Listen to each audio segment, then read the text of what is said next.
Hello मेरे दोस्तों, कैसे हैं आप सब लोग। I welcome you all to Sahas institute of commerce, your own personalize high tech digital classes. दोस्तों, आज के इस सेशन के अंदर हम लोग अकाउंट सब्जेक्ट का हमारा एक और इंपॉर्टेंट चैप्टर डिपार्टमेंट अकाउंट, इसके एमसीक्यूज का डिस्कशन करने वाले हैं। तो आप इस पूरे सेशन को बहुत ही ध्यान से देखना, ताकि आपके डिपार्टमेंट अकाउंट के एमसीक्यू के सारे कॉन्सेप्ट बहुत ही बढ़िया लेवल पे क्लियर हो जाए, जो कि आपको ऑब्जेक्टिव एग्जाम में भी और डिस्क्रिप्टिव एग्जाम में दोनों में ही यूजफुल होगा। और इसी तरह के और एक्स्ट्राऑर्डिनरी एजुकेशन आपको सभी सब्जेक्ट के सभी चैप्टर्स के लिए अवेल करने हैं। तो आप इसी वीडियो के डिस्क्रिप्शन में जो साहस स्मार्ट स्टडीज ऐप की लिंक दी है, उससे अवेल कर सकते हो और लोवेस्ट फीस पे बेस्ट क्वालिटी के एजुकेशन का एक्सपीरियंस कर सकते हो। तो चलिए अब हम शुरू करते हैं हमारे डिपार्टमेंट अकाउंट के एमसीक्यू का डिस्कशन।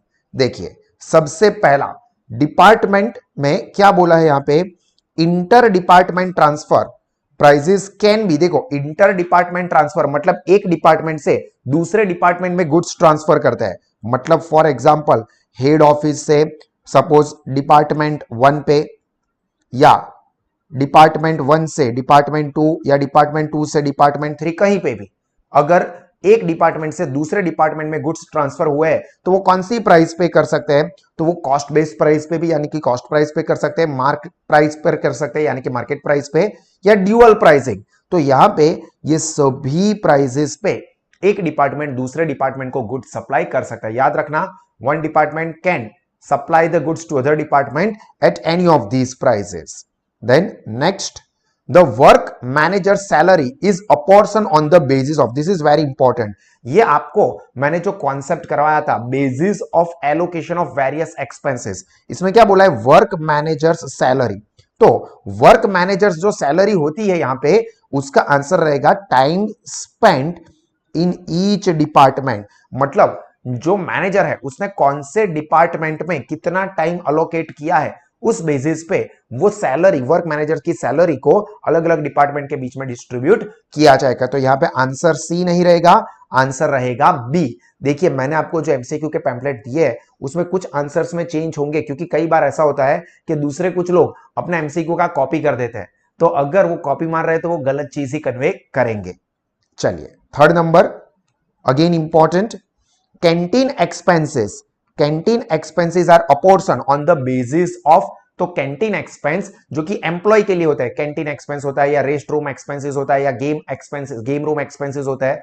तो ये सारे जिस डिपार्टमेंट में जितने एम्प्लॉय हो उस बेसिस पे एलोकेट किया जाता है। तो यहां पे बेसिस ऑफ एलोकेशन होगा number of employees in each department. देखो, ये बेसिस ऑफ एलोकेशन वाला जो टॉपिक है ना, जो कि काफी इंपॉर्टेंट है।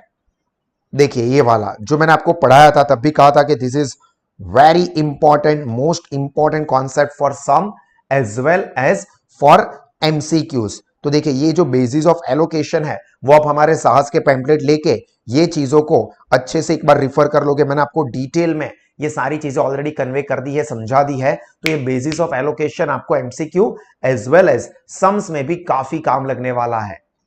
इसके बाद दोस्तों, अपना fourth MCQ, amount of provident fund and employee state insurance fund, यानी कि PF and ESI contribution are charge to the departmental accounts on the basis of. तो जो पीएफआई होता है यानी कि प्रोविडेंट फंड, पीएफ समझो, एंड ईएसआई, वो एम्प्लॉय की सैलरी क्या है उसके बेस के ऊपर एलोकेट किया जाता है, क्योंकि सैलरी के हिसाब से यहां पे पीएफ चार्ज होता है। तो नंबर ऑफ सैलरी या अमाउंट ऑफ सैलरी, तो यहां पे आएगा सैलरीज ऑफ ईच डिपार्टमेंट, ये अपना आंसर रहेगा। Then fifth question, carriage inward. देखो, ये इंपॉर्टेंट वर्ड है, कैरेज इनवर्ड। तो कैरेज इनवर्ड कब होता है, गुजराती में कहिए तो आवक माल गाड़ा भाड़ू। जब हम गुड्स परचेस करते हैं तब कैरेज इनवर्ड होता है। तो ये कौन से डिपार्टमेंट ने कितना परचेस किया है उसके भी पर होगा, क्योंकि जितना परचेस ज्यादा होगा कैरेज इनवर्ड उतना ही ज्यादा होगा। तो on the basis of purchase of each department. हाँ, अगर यहां पे कैरेज आउटवर्ड बोला होता दोस्तों, कैरेज आउटवर्ड, तो वो सेल्स बेसिस पे एलोकेट होता, सेल्स ऑफ ईच डिपार्टमेंट। याद रखना, कैरेज इनवर्ड है तो परचेस, कैरेज आउटवर्ड है तो sales of each department. Clear? I hope कि पहले 5 एमसीक्यू आपको क्लियर हुए होंगे। अगर मैं आपको ये जो भी पढ़ा रहा हूं, जो हमारी सिस्टम है, जो मैं आपको एक्सप्लेन कर रहा हूं, वो अगर आपको समझ में आ रहा है, आपको इससे फायदा हो रहा है, तो इस वीडियो को आप लोग जरूर से लाइक करें। आपके जो भी पॉजिटिव नेगेटिव रिव्यूज है हमारे टीचिंग के रिलेटेड, क्वालिटी के रिलेटेड, उसके बारे में कमेंट सेक्शन में बताएं। अगर आपको कुछ बुरा लगा है तो बुरा भी लिख सकते हैं, ओपन है, आप कुछ भी जो भी आपको लगता है दिल से वो यहाँ पे आप बता सकते हो, ताकि उसके अकॉर्डिंगली हम लोग आगे के डिसीजन ले सकते हैं। और आपके जितने भी फ्रेंड्स हैं उन सबके साथ इसको शेयर करो। आप हमारे ये यूट्यूब चैनल को भी सब्सक्राइब कर सकते हैं for regular and time to time updates. And Sahas smart studies application को आप आज ही डाउनलोड करके सब्सक्राइब कर दे, क्योंकि उस पर आपको सभी कोर्सेज के, सभी सब्जेक्ट के, सभी चैप्टर, सभी टॉपिक के best of the best study video, study pamphlets, revision notes, revision videos, सारी चीजें अवेलेबल है। तो आप इसका बेनिफिट जरूर लीजिए। Then next, advantage of departmental accounting. ये भी मैं आपको थियोरी में समझा चुका हूं कि डिपार्टमेंटल अकाउंटिंग के एडवांटेज क्या है। तो डिसाइड टू ड्रॉप और ऐड अ डिपार्टमेंट, मतलब कोई डिपार्टमेंट को ड्रॉप करना है या डिपार्टमेंट ऐड करना है, क्योंकि अगर अपने को पता चलेगा कि भाई ये डिपार्टमेंट में प्रॉफिट अच्छा हो रहा है तो हम लोग इसको कंटिन्यू करेंगे, ऐड कर सकते हैं। ऐसा लगता है कि ये डिपार्टमेंट अपने लिए लॉस मेकिंग है तो हम उसको बंद कर सकते हैं। तो ये है एक।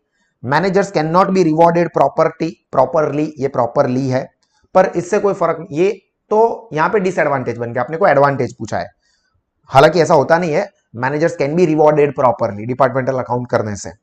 Performance can not be evaluated, कैसे can not be evaluated, evaluate होता है इसीलिए तो हम बनाते हैं, तो ये भी गलत कहा है। And none of the above, तो ये बिल्कुल अपना सही एडवांटेज है। एडवांटेज मतलब मैरिट या बेनिफिट, फायदा। तो 6 में रहेगा आंसर अपना ए। कैरेज आउटवर्ड, दोस्तों ये तो मैंने अभी आपको बताया, ये कैरेज आउटवर्ड जो है, देखिए यहां पे मैंने आपको लिख के बताया, कैरेज आउटवर्ड जो है वो सेल्स बेसिस के ऊपर एलोकेट होता है। तो यहां पे अपना आंसर क्या रहेगा, sales of each department. Then एक कैलकुलेटिव है, तो आप बहुत ही ध्यान से देख लीजिए। In case of the goods are transfer from department A to department B at the price which includes a profit of 25% on cost, the amount of stock reserve on the closing stock of 6000 in department B will be blank. important tick mark कर दीजिए दोस्तों इसको। तो चलिए यहां पे इसका working समझाता हूं। देखिए सपोज करते हैं हम लोग कि कॉस्ट प्राइस 100 है, सपोज एज्यूम कॉस्ट प्राइस 100 और कॉस्ट पे प्रॉफिट कितना है 25%, तो प्लस प्रॉफिट 25%, तो 100 के 25 यानी कि 125, तो ये 125 हो जाएगी, जिसमें 25% जो कि अपने लिए एक्स्ट्रा अमाउंट है, तो यहां पे हम लोग लिखेंगे 125 पे 25 रुपीज। तो यहां पे जो स्टॉक रिजर्व है on the closing stock of 6000 उसमें कितना रहेगा, तो 6000 पे कितना, तो यहां पे अपने को क्रॉस मल्टीप्लीकेशन करना पड़ता, देखते हैं 6000 इंटू 25 अपॉन 125। तो देखो दोस्तों कितना आए 1200। ये पूरा कैलकुलेशन भी मैं आपको यहां पे लाइव करके दिखा रहा हूं, तो अपना आंसर यहां पे आएगा 1200। So answer will be A. Clear. देखो इस तरह से और भी क्वेश्चन आपको आ सकते हैं कैलकुलेटिव, सिर्फ अमाउंट चेंज कर सकते हैं। आई होप कि आपको समझ में आ गया है। चलिए तो फिर नेक्स्ट आगे बढ़ते हैं। 9th, expense which can not be apportion on the department, मतलब कोई स्पेसिफिक डिपार्टमेंट में कोई भी प्रॉपर बेस पे एलोकेशन नहीं हो सकता, उस एक्सपेंस को general P and L account में ट्रांसफर कर देंगे। Must be shown in P and L account. ध्यान रखना ये चीज, ट्रेडिंग अकाउंट, बैलेंस शीट या पी एंड एल एप्रोप्रिएशन में नहीं आता है, पी एंड एल अकाउंट में आता है। Then 10th number, when the goods are transfer from one department to other department they are called. अरे यार सिंपल है, एक डिपार्टमेंट से दूसरे डिपार्टमेंट में ट्रांसफर किया तो इसको हम लोग क्या बोलेंगे, इंटर डिपार्टमेंटल ट्रांसफर। एक डिपार्टमेंट से दूसरे डिपार्टमेंट में ट्रांसफर करना। क्लियर, सिंपल सी बात है। चलिए then next, when goods are transferred from one department to other, तो उसको इंटर डिपार्टमेंट कहते हैं, ये तो हमने देख लिया। The department transferring the goods should B, जो डिपार्टमेंट गुड्स ट्रांसफर कर रहा है, मतलब जो भेज रहा है, तो उसके लिए तो गुड्स चले जाएंगे। बहुत ही सिंपल लॉजिक भी लगाओ तो 11th स्टैंडर्ड से पढ़ रहे हो। गुड्स रियल अकाउंट की कैटेगरी में आता है, माल मिलकत नु खातू, उसका रूल क्या है, debit what comes in, credit what goes out, जायते जमा। तो जो गुड्स भेज रहा है उसके वहां से तो गुड्स जा रहे हैं, तो उसके लिए क्या हो जाएगा, क्रेडिट सिंपल फंडामेंटल लॉजिक होते हो, ये सारी चीजें आप समझो। मैं आपको 11th स्टैंडर्ड से क्या लॉजिक है वो गाइड कर रहा हूं, ताकि आपका बेस एकदम स्ट्रांग बने। चलिए, उसी तरह से नेक्स्ट एक और MCQ, when the goods are transfer from one department to another department, department transferring the